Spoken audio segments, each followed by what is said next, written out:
Hello, I'd like to thank you. I would like to express gratitude for having me give this webinar today. I'm Dr. Jose Colon. I'm a sleep specialist in my side of paradise in Southwest Florida. I see both adult and pediatric sleep patients. I have a special interest in insomnia that I've acquired over the years. And I was reviewing the curriculum and I noted that there was not an insomnia lecture. And I thought that this was an important topic. And even though routine polysomnography is not indicated for insomnia, you will come across insomnia patients in sleep clinics and sleep labs as well. I have no conflicts of interest to disclose. I receive no funding through pharmaceuticals. I'm an author and I have a website that provides sleep health information. I'll be happy to share any of that with anyone who emails me after the webinar. Another interesting thing about myself is that I'm a member of the Society of Behavioral Sleep Medicine, as well as a member of the American Society of Clinical Hypnosis. What is insomnia? It's very easy to say insomnia is when you are awake when you want to be asleep. And although that's true, there's a lot more to it. Insomnia is a complaint of difficulty falling asleep, difficulty staying asleep, or poor quality of sleep. And insomnia may also cause significant distresses and impaired function during the daytime hours as well. Uh, these are important things within the definition, that poor quality of sleep is also part of the definition. So technically, insomnia is very comorbid with many sleep disorders. There may be many consequences resulting from insomnia. These consequences can include decreased perception of the individual's quality of life. Patients complaining of insomnia access the healthcare system more frequently, and this drives up overall health costs. On the job, there may be increased absenteeism and decreased productivity. And also, patients with insomnia may be at increased risk for developing psychiatric problems. More serious consequences can also include increased risk of accidents. So, insomnia is one of the most common sleep complaints in the industrialized world. Prevalent statistics indicate that insomnia complaints are found in anywhere from 30 to 40% of the population. That's high. Even though reports of insomnia are high, combining complaints with significant distress and impairment may drop the prevalence to anywhere from 8 to 19, 20%.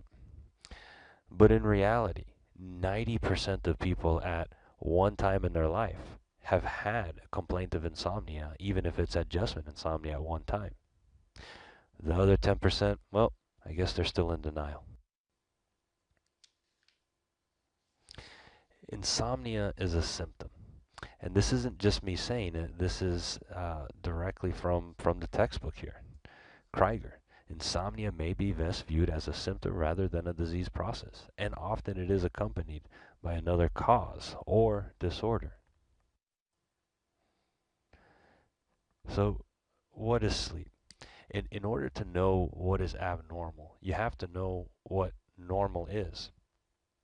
And this is a historic definition of sleep that I thought was interesting. Sleep is the intermediate state between wakefulness and death. Wakefulness being regarded as the active state of animal and intellectual functions, and death as their total suspension. So insomnia somewhere in between. And this was written by the author of The Anatomy of Drunkenness.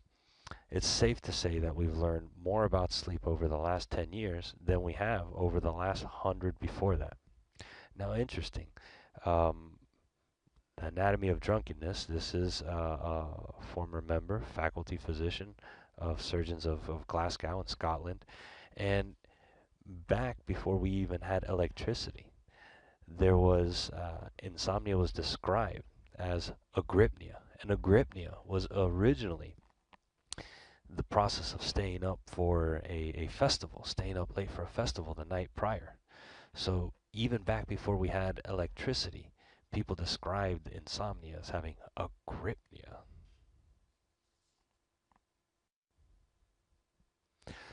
So, what is sleep? Sleep is not just the absence of wake. There's physiologic measures of sleep. There are EEG findings that we see that are different from sleep and wake, and even in different stages of sleep. There's functional MRI findings and PET findings of increased activity in some parts of the brain during sleep and rest in others. And there's many biochemical parameters and also endocrinologic and GI functions that occur in sleep. So seeing someone lie down with their eyes closed, it doesn't distinguish sleep. They could be in a coma, post-ictal, or even dead. Now, to understand the facets of insomnia, we also have to understand what normal sleep. And I know that you all may know this and in a very advanced manner, but you have to be able to explain this to patients. And you have to be able to explain this to community physicians and primary care settings and your colleagues. So this is how I kind of simplify it here. Just as a washing machine may have cycles to wash your clothes, our sleep has cycles to wash our brain and body. Of course, before you are asleep, you are awake. At the end of the evening, we're awake. And wake periods during the evening are very normal. Nobody sleeps through the night. This is a very, very important thing for patients and physicians and community physicians to understand. Otherwise, they may get anxious or frustrated and agitated when they wake up. So an example that I give is if someone may wake up while they're getting desensitized to CPAP, they have a normal awakening, and now they see a mask on their face and they feel that it's the CPAP that's keeping them up or causing them to be awake. That's going to lead to agitation and problems with CPAP tolerance as well as insomnia. Another example is a child. Let's say a child wakes up during the evening. Well, that's normal. Now, if they fall asleep in their parents' arms, if they needed something to get to sleep, they're going to need that to get back to sleep. And if they fall asleep in their parents' arms and then they're brought back into their bed, guess what they're going to do? They're going to look for the parent. Think about it from a different perspective. Let's say you were to fall asleep in your bedroom and then you'd wake up in the kitchen. Wouldn't that freak you out? Well, that's what's happening to the child. Now, let's say you were falling asleep in the bedroom and you were waking up in the kitchen on a nightly basis. Wouldn't you have some anxiety about going to sleep and have some sleep avoiding behavior? Well, this is also what's going on with the family. So this is why it's important to be able to explain aspects of normal sleep to the community. And indeed, NWAC is normal, or a number of awakening of 4 or 6 times in an evening is normal. Very important for patients. So we have this stage of sleep called REM, or rapid eye movement, and many patients believe that this is your deep sleep when in fact it's not. It's actually a very active brain time. And it's important to understand that people just don't start dreaming normally the second that their head hits the pillow, that it normally takes about 90 to 120 minutes to get into their first REM period, and then we have different REM cycles afterwards. And it's important for patients to understand that we have multiple REM cycles during the evening, and that's why you may remember a dream, and that dreams are associated with emotions. So it's important for patients to understand this, that's why they may have quote unquote a bad dream, but it is normal to be able to process emotions and process long-term memories. And we cycle during the evening. And in between these cycles, it's very normal to have a wake period. And we have this other stage of sleep that's not REM, and of course it's called non-REM sleep, but we have many different stages. But I explain it to the patients in that we have this one phase in particular that's in the early part of the evening that's not your REM, and it's a very deep sleep, deep, slow wave sleep. Our brain waves are really slow, and that's the most refreshing part of sleep, the part that helps us with short-term memory and task vigilance the next day. Now, our brain is working slower, so we don't have that same paralysis as we do in REM during that active brain time, but you can still have thoughts. And if you think of something, you may say it, sleep talking, or you may think of a place and walk there, sleep walking. And it's important for patients to understand this. Otherwise, they may have some child may have sleepwalking or sleep talking, and the parent will think that they're not sleeping through the night. We may need to evaluate for other disorders such as sleep apnea, but the sleepwalking and sleep talking itself is occurring during a deep stage of sleep. So now that you've explained what normal sleep is to a patient, now we can talk about abnormal sleep. And many patients are going to say, hey, what do you think about melatonin? Well, my answer is generally, well, what are you treating? And they're like, what? What do you mean by that? Well, when we have disrupted sleep, it can come from different forms. Some people may have a problem with getting to sleep. Disorders of sleep onset cause insomnia, and polysomnography is of limited utility during disorders of sleep onset. However, we can look at leg activity for looking at periodic leg movements of wake, and also children may not always be able to describe symptoms, and periodic leg movements of sleep may help support a clinical diagnosis of RLS in kids. Or we may have a disorder that's causing sleep fragmentation, and this results in the patient not feeling refreshed. They're waking up more than normal NWAC of 4 or 6 times in an evening. They may be waking up 4 or 6 times in an hour at times.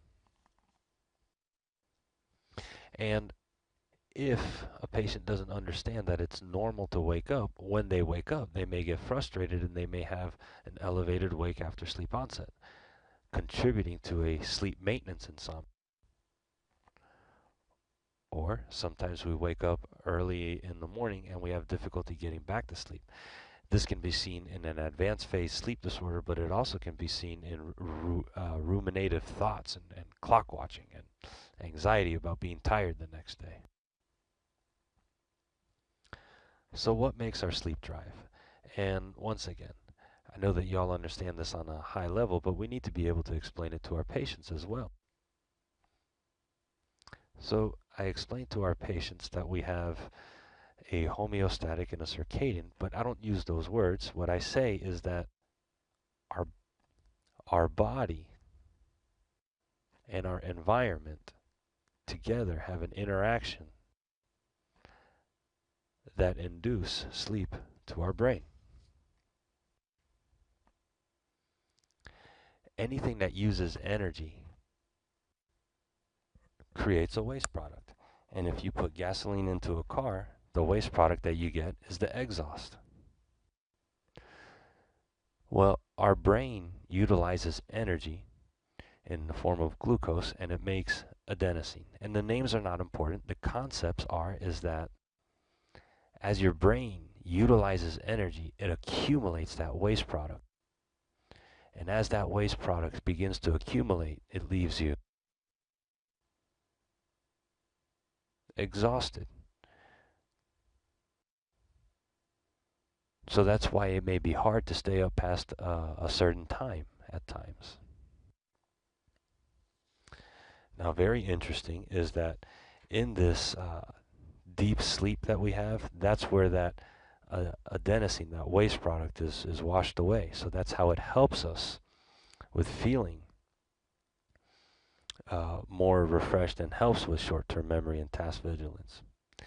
Now, that's also why naps are refreshing, but it's also why if you're taking a late nap, or if you're taking a long nap exceeding an hour, you may not have that same sleep drive at night. You don't give a child candy before dinner. Why? Because you're going to ruin his appetite. Well, if we're having excessive sleep extension, or we're taking late naps or long naps, then you're not going to have that same sleep drive or sleep hunger.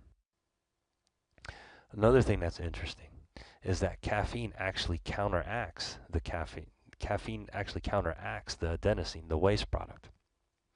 So caffeine has good features to it, in that it could be wake promoting, but also that's why if you drink it too late, you can have difficulty getting to sleep. Now, interesting is that at 200 milligrams and below is where caffeine is wake promoting. Now, after 300 milligrams, if you take over 300 milligrams, then the caffeine actually starts to agitate the GABA receptors, and that's why it may leave you kind of jittery and anxious. So, we talked about the homeostatic process, and now we have the circadian process.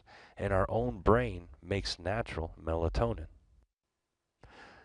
But all day long, light is coming into our eyes, and it doesn't let the melatonin come out. And that's how I explain it to my patients.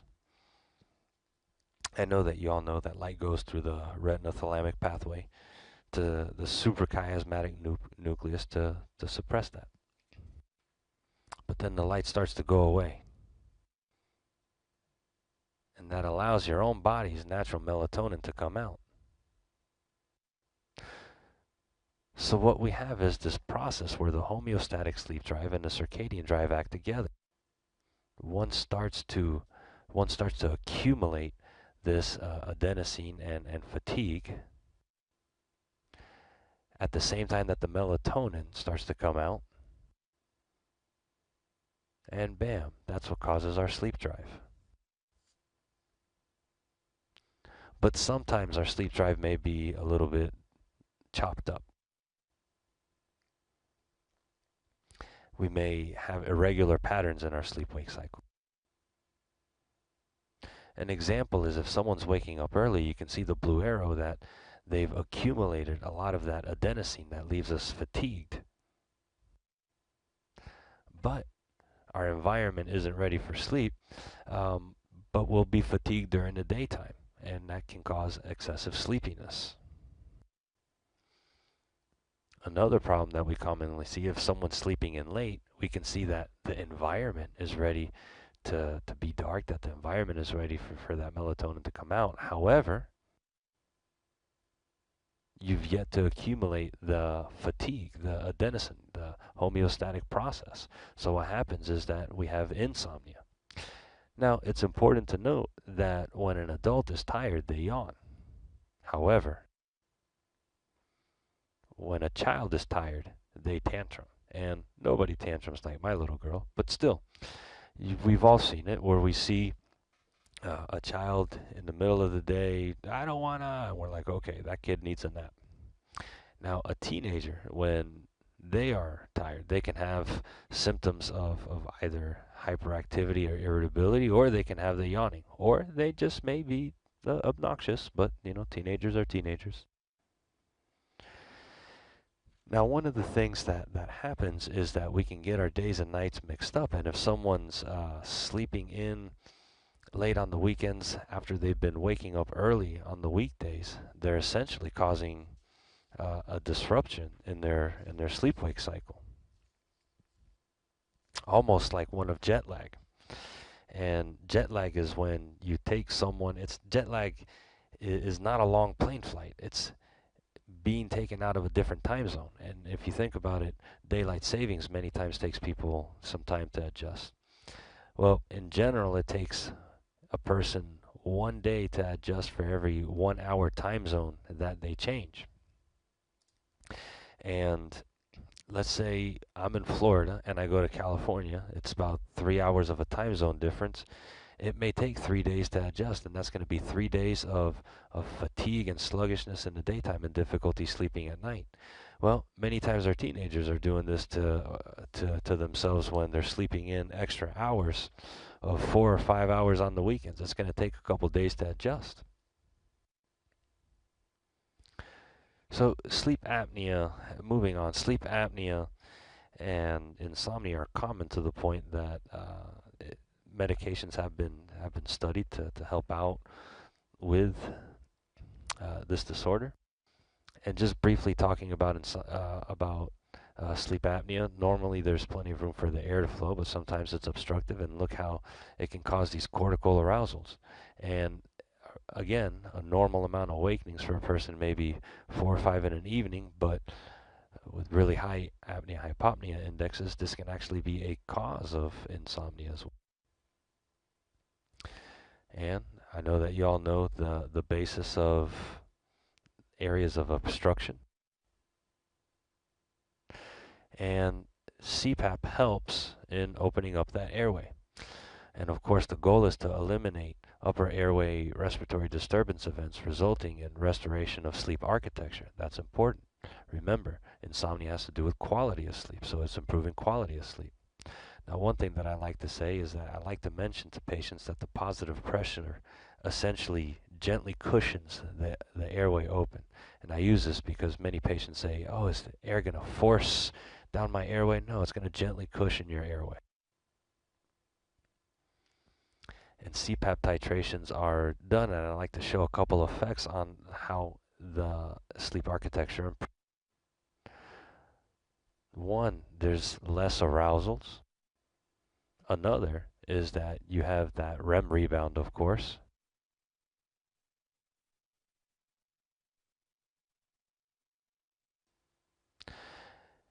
And I know that you may be saying, I thought this was an insomnia lecture.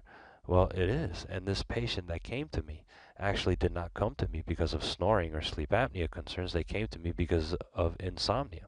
And what was happening is that this patient was not sleeping well. He did not realize that the reason that he was not sleeping well is because he had an untreated sleep apnea. But he knew that he wasn't sleeping well, and when someone knows they're not sleeping well, they have difficulty initiating sleep even to begin with. And it got to the point where his Valium was no longer working, of which the Valium was actually making his airway worse and contributing to further insomnia, further sleep apnea.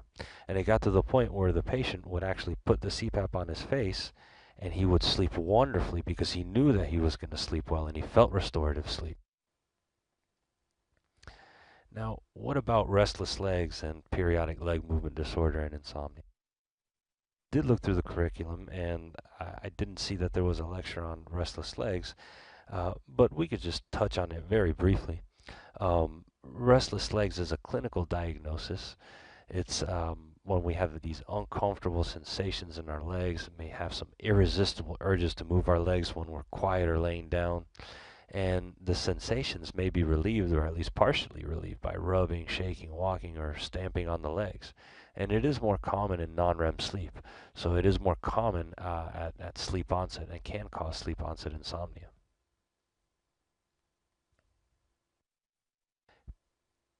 Periodic leg movement disorder is more a diagnosis that we get through polysomnography.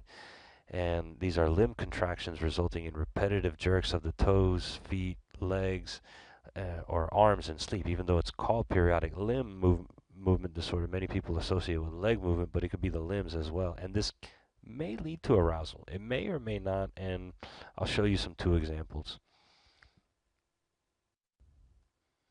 So in this example here, you can see that there's ample leg movement. However, there is no brain disruption that's occurring. So these are periodic leg movements of sleep that are probably benign, but you should still have iron studies evaluated and other medical disorders. However, in this patient, you can see that the legs may be frequent or forceful enough that they actually do cause disruption in sleep architecture. And some studies have showed that 75% of children that have this can have some daytime ADHD symptoms. So what about narcolepsy and insomnia? And I know that you've already had some narcolepsy lectures, but what's the role of insomnia? Well, again, in explaining it to patients, I explain narcolepsy not just as a disorder of sleepiness, but as a problem of REM sleep. It's a dysregulation of REM. And remember, in REM, we're paralyzed, and REM, we're dreaming, and we're associating these things with emotions. So we may see cataplexy, which is low muscle tone, that REM muscle atonia that is induced with emotion. Also, we can see other REM-like phenomena like sleep paralysis, where one's awake, they know they're awake, but their body can't move, that REM paralysis. And we can see hypnagogic or hypnopompic hallucinations, and it's not psychosis, it's a dream while someone's awake. So it's that REM intrusion that comes into the daytime. Now, all the textbook talk about how these hallucinations are mostly visual, but people can also have audio hallucinations or even sensations of feelings as well. And fragmented sleep, just like you can have REM intrude into your daytime. You can have REM dysregulation and have wake intrude into your sleep. And fragmented sleep or insomnia is a very common presentation in narcolepsy for two reasons. Number one, it is because there's dysregulation of REM, but number two, it's because they're tired, and many people don't complain of insomnia if they're not tired. And you know that the way that we measure this is with an MSLT, that we're able to directly see the degree of sleepiness that we have. And the way that I explain an MSLT to the patients is that we take 5 multiple naps, sleep. We're seeing how long it takes you to get to sleep, latency, and we know what is normal. Test. And then I also asked them, remember when I went over the REM cycles? And they're like, yes. And I say, when is it that we normally get into REM sleep? And they go, after an hour. I go, correct, 90 to 120 minutes. So should we be seeing REM in a 20-minute nap? And they say, no. And I say, if we do have REM, that'd be sudden. During these 20-minute naps, that would be sudden. That would be a sudden onset REM period, and that's how I explain to the patients what we're looking there for an MS. Now, a patient may say, I don't have narcolepsy, I don't have sleep apnea or restless legs, so why can't I sleep? And I hear this all the time. My mind seems like it hits the pillow and it just starts to get plugged in, or my mind is right. And difficulty sleeping is a symptom. The example that I give is fever is a symptom. People don't just randomly have a fever disorder. They have a fever for a reason, and it could be a strep throat or the flu or, God forbid, Ebola.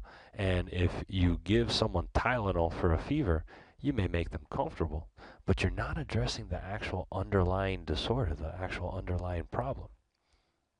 Well, likewise, many times when someone has a difficulty getting to sleep, we talked about how it could be from a sleep apnea or from a restless legs or from a narcolepsy or other things, but many times what's going on is racing thoughts or something called psychophysiological insomnia. That some people have difficulty sleeping because something's on their mind, and what's on their mind is that they have difficulty sleeping. So they have the difficulty falling asleep or maintaining sleep. They get frustrations, fear of sleepiness and sleeplessness. This ends up leading to psychological activation.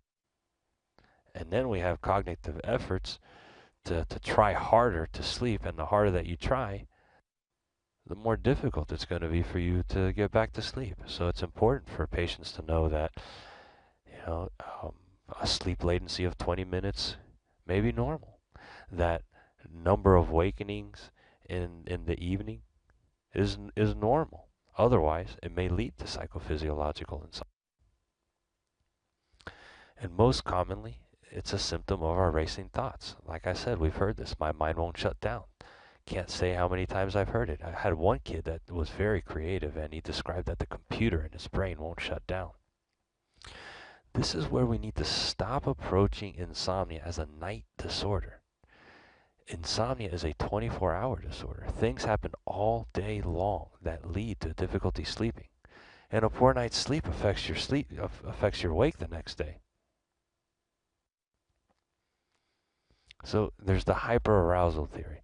Neurologic research suggests that the brain is in a state of hyperarousal, and that's associated with insomnia.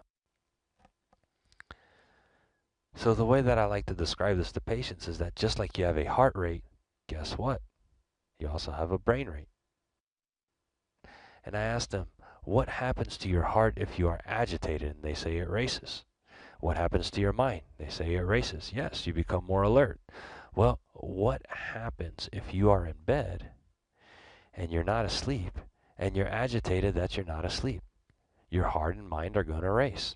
What happens if you are in bed and you wake up, you didn't know that waking up is normal, and now you're anxious that you're going to be tired the next day? Your heart and mind is going to race. And this is what happens with clock watching. And after I've explained this, now they understand the concept that they know that they shouldn't be looking at the alarm clock because why? Because it's agitating. I've been awake for an hour. It's already, midnight and I'm still not asleep. It's 2 a.m. and I'm not asleep. Or the opposite, it's 4 a.m. Oh my God, I only have one more hour of sleep. The more that they clock watch, the more frustrating it becomes. So that's one of the places to start in treatments for insomnia. So behavioral treatments are actually first line therapy for insomnia. Sleep hygiene, stimulus control, sleep restriction, relaxation training, cognitive therapy, and circadian rhythm entrainment. Ah, circadian rhythm entrainment. We've already talked about this. We've already talked about some of these things. Wonderful. And this is a very powerful study that's been replicated many times as well with other forms of behavioral sleep medicine. But it was groundbreaking at the time, and it was one of the influential studies to me that made me learn more about insomnia, where they compared FDA-approved medication for insomnia to the efficacy of that of behavioral sleep medicine techniques. In this study, they used cognitive behavioral therapy. They gave one group an FDA-approved medication, and they did better at 2 months, but at 2 years they were not doing any better. And this has been replicated many times that regardless of the hypnotic sleep aid, at 2 months you do well, but at 2 years you really don't start to do much better than where you were, or you develop tolerance or dependence. They gave another group a combination of an FDA-approved medication as well as they gave them behavioral sleep medicine techniques. And this one, it was CBT for insomnia. They did better at 2 months and a little bit better at 2 years. And they gave another group no medications at all. They gave them only behavioral sleep medicine. In this study, it was CBT. They did better than the medication group at 2 months. And overall, they did best at 2 years. Clearly, behavioral sleep medicine techniques are first-line treatment for insomnia. So in these behavioral sleep medicine techniques, the first one is circadian rhythm entrainment, and this helps to reset or reinforce our biological rhythm. And these are concepts that we discussed when we already taught the patient about the homeostatic process or the body's process, as well as the circadian process, or also called the environment process, and how this builds to bring sleep to us. So it starts with early wake-up times, consistent wake-up times. By not sleeping in on the weekends or not having sleep extension on bad nights, we may be a little bit more tired, but it'll help us get to sleep earlier. Other techniques are sleep hygiene, stimulus control, and sleep restriction therapy. And in sleep hygiene, we have habits that promote sleep, and we provide rationale for other instructions. One thing that's important is to not just give a list of things to do. You got to understand that they don't want to do many of these things to begin with, and they've already read it on the internet. So explanations are more important than instructions. Stimulus control strengthens the bed association with sleep stimulus. And then sleep restriction is restrict the time in bed to improve sleep depth as well as consolidation. And I like to talk about these concepts collectively. And notice I said concepts. So a big concept is one of sleep association. Now, many times when you see a hotel sign, you literally see a bed and you see people sleeping. And many times people sleep great when they go to hotels. They're away, they associate it with sleep. They just saw a commercial about someone they slept at a Holiday Inn Express, and now they're doing brain surgery and dental work at the same time. They don't have to pay the electricity bill, so they crank up the air and they get in there and they cuddle up into those sheets and they have a great night's sleep.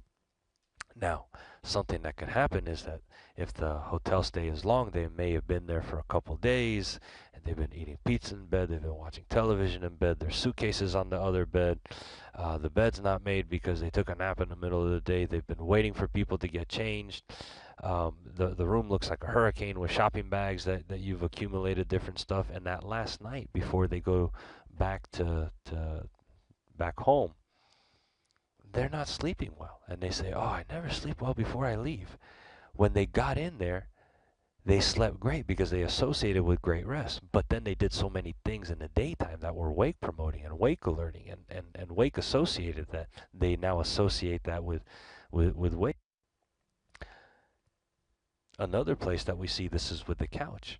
How many times have we seen patients that they can't sleep in their bed? They're not sleeping, they're tossing and turning, they get frustrated, they get up, they go to the couch, plop, they fall asleep on the couch. Well, there is no melatonin oozing up from the couch. What happens is that they associate their bed with I cannot sleep, and they associate the couch with naps or rest. And vice versa. Sometimes the opposite can occur where someone's watching a movie and they fall asleep on the couch, and then afterwards they get up, they go into their room. Now I'm awake, and they make excuses. It's because I walked too fast, or it's because this light was on. No, they fell asleep on the couch that they associate with sleep, and then they came into the room and they learned to associate it with I cannot sleep. So here's another concept.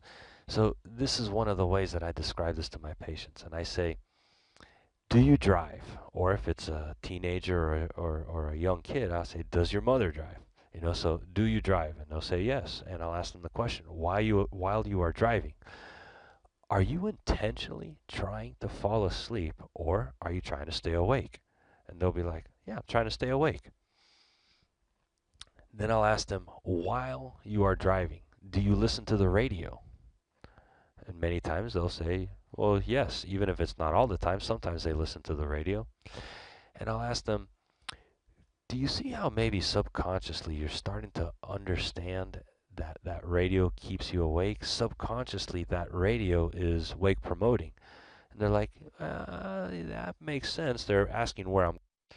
And it's a similar concept that if you ring a bell and then give dogs food, they will salivate. And you ring the bell and give the dogs food, they will salivate.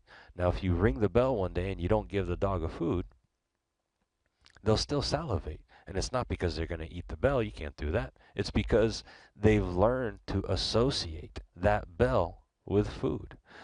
So once again, I'll ask the patient, do you see how subconsciously you're learning to associate that radio with staying awake and alert? And they're like, well, yes. And then I'll say, so could you see how maybe if you're not asleep, that it's probably not a good idea to bring that same radio or that same song or that same type of music to bed to go to sleep? And they're like, yeah, it would be wake promoting, wouldn't it? Well, likewise, when people are on the internet or checking their email, they're not intentionally trying to fall asleep. These are very wake promoting things. If you're doing your taxes in bed, or if you're doing laundry in bed, if you're doing a number of different things in bed, you're bringing wake promoting items to to sleep onset, and that may cause difficulty in getting to sleep. So in stimulus control, we use the bed for sleep only, and the instructions are use the bed for sleep and sex only, or go to bed only when sleepy, get out of bed if you're unable to sleep, and wake up on a consistent time, including on the weekends. And we've talked about the circadian process. Also, do not take naps in the afternoon. Now, naps can be refreshing. A 20 to 40-minute nap during our circadian lull can be very refreshing and important. However, when you're reconstructing someone's sleep-wake cycle, during this period of time, we actually do say no naps.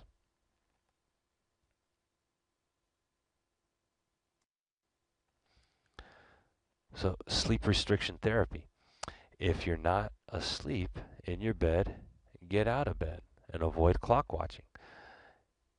And there are formulas that we can use to help in determining. Now, one of the things that's important is, regardless of the formula, one of the things that you do want to say is to try to get a minimum of 4 hours of sleep, because under 4 hours of sleep, you actually do have more car accidents. And now, once you've explained the biology of sleep, the biology of wake.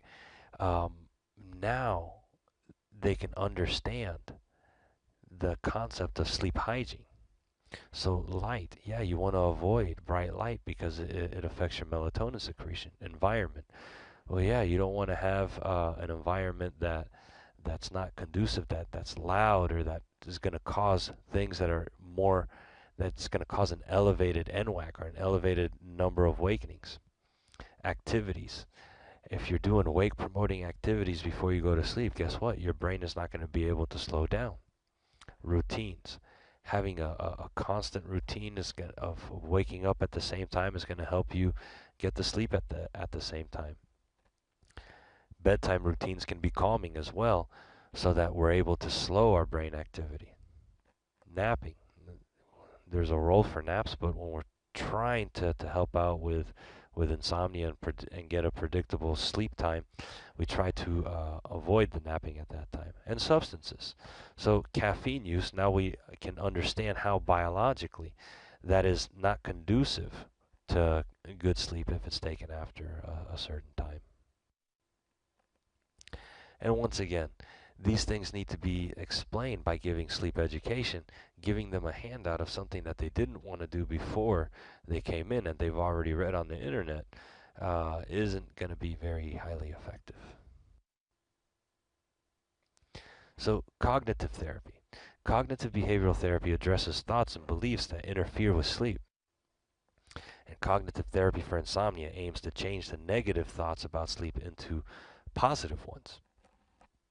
Such negative thoughts are commonly associated with heightened levels of anxiety, and we've already talked about how anxiety causes heart arousals and brain arousals. The basic elements of cognitive therapy is to include shifting the patient away from the attributions that are inconsistent with good sleep, and we can develop positive ones. Also, there's an attempt to control attributing too much to the consequences of a bad night. There's catastrophic thinking that many people with insomnia must have. They believe that if they don't get their 8 hours of sleep that their day will be ruined. Well, you've just explained the biology to them that within that first 4 hours is where we get that core sleep. And if we have those first, 4, 5, 6 hours, you're not going to drop dead the next day. There's other wake promoting activities. There's mechanisms, things that we can do to help get us through that particular day. And then we can use that fatigue to help get us to bed a little bit earlier that next night. And then behavioral treatments for insomnia, we also have relaxation training. And this is focused around reducing arousal and decreasing anxiety. And in relaxation training, we learn diaphragmatic breathing, meditation and guided imagery, biofeedback, and progressive muscle relaxation. These are the most commonly used and the most commonly studied forms for insomnia. And this can be done in adults, it could be done in children as well. And these are actually my kids over here. And yes, we'll do some calming activities before sleep. And this looks cute, but it's actually sleep avoiding behavior. If you see that they're in their pajamas, and I told my kids, well, Jada, let's go to bed. And they're like, no, Dad, we meditate. So that's some sleep avoiding behavior there. But save the date, because we will be talking about relaxation training and the role of insomnia um, in April at the next conference in 2015. So I have some sleep resources, of which I have a website called Paradise Sleep that promotes sleep health advocacy. And I'd like to thank you all very much. And I would really like for anyone that has a question to please just get in contact with me directly. My email address is josethesleepguy@gmail.com, or you can also reach me through my website. And even if you don't have a particular question, if you have a particular comment on anything that I can do to make the lecture a little bit better, I'll be very happy to entertain all open thoughts. Very grateful, and thank you for your time. Have a wonderful day.